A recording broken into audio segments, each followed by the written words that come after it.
Out what's happening now in Polokwane. Our reporter Zikona Chona is standing by. Zikona, some interesting results there in that province. Yes, here in Limpopo, we are at 75% of the votes have been captured. The ANC still firmly in the lead, followed by the EFF, which is lagging behind at about 12%. So there's a huge gap there between the first party and the second party, as well as the third. The DA has conceded that doesn't think that it will make its target of 6% in the province. You'll remember that in 2014, in those national elections, that's the number that they got, but now they're just below at about 5.9%. They're saying they expected that, but they are a bit disappointed, but they do know that they lost some voters to the Freedom Front Plus. COPE also very disappointed by their performance. That was the official opposition in this province back in 2009. Now they're coming in 10th with about 2,000 votes in the province. So certainly very disappointed. They're saying they will go back to the drawing board in terms of for future performance in the province. I've got with me the provincial chairperson of the IEC in Limpopo, Mengaro, who has just briefly given us an update of how the things have been unfolding in this province. I want to touch on those 18 cases with the police that we spoke about. If you can just update us on the nature of those cases.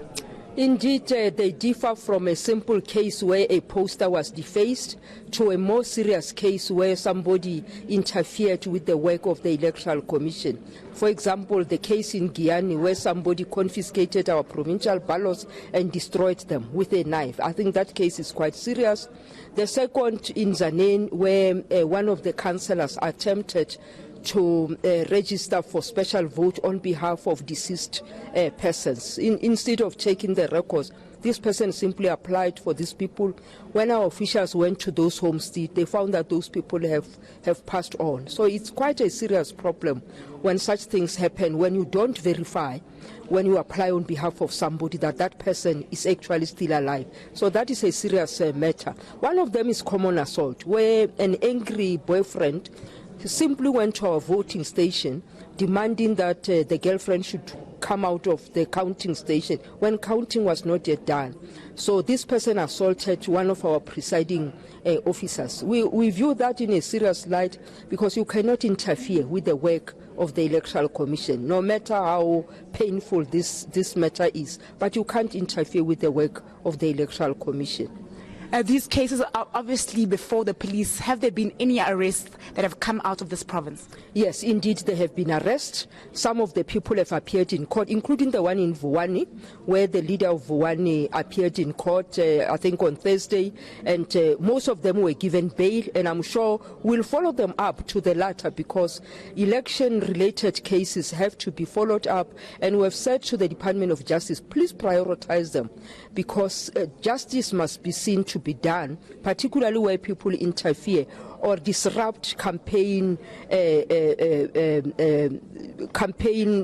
processes of political parties. When you remove a poster or you threaten political parties or you intimidate voters, you force voters not to participate, that actually is disruption of electoral processes. People have to choose. Thank you very much, Mengaro, for your time, saying that there are 18 cases in this province that are currently before the police, and there have been arrests made. So that is very concerning, but the IEC saying is investigating all the cases that have come before it, and it will give a report back soon. Well, thanks for that. Appreciate it. Our reporter Zikona Chona.